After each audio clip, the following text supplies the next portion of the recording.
આમ તો મેં કીધું કે ભાઈ બનાસકાંઠા જ્યારે હું લોકસભાની ચૂંટણી લડતી હતી તો ત્યાંના મતદારો 18 આલમ 36 કોમે મેં ખાલી વાત કરી કે હું એક મામેરું માગું છું, દીકરી તરીકે, બેન તરીકે, બનાસની બેન તરીકે, અને સમગ્ર બનાસકાંઠાની જનતાએ એ ખોબલે ને ખોબલે વોટ આપીને એક જે સંસ્કૃતિ ને એક પરંપરા હતી એને સાચવી રાખવાનું કામ એ બનાસકાંઠાની જનતાએ 2024માં કર્યું। એ બનાસકાંઠાના પુત્ર, બનાસકાંઠાના દીકરા તરીકે જ્યારે એ વાત કરે છે ત્યારે એ બનાસકાંઠાની જનતાનું એમને અપમાન કર્યું છે, એમને માફી માંગવી જોઈએ। અને બહુ એવડો મોટો પાવર હોય, સામદામ દંડ ભેદને રાજનીતિનો, મંત્રીનો, સત્તાનો, તો એમને 2027ની વિધાનસભાની ચૂંટણી બનાસકાંઠામાં લડવી જોઈએ। અને હું પણ મારા મોવડી મંડળને વિનંતી કરીશ કે જ્યાં પણ જગદીશભાઈ વિશ્વકર્મા ચૂંટણી બનાસકાંઠામાં લડવા માંગતા હોય ત્યાં મને પણ ટિકિટ આપે,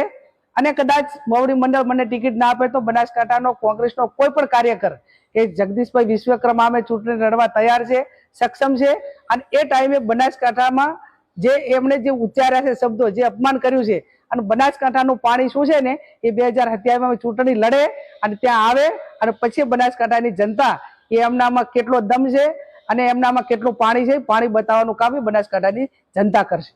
થેન્ક યુ।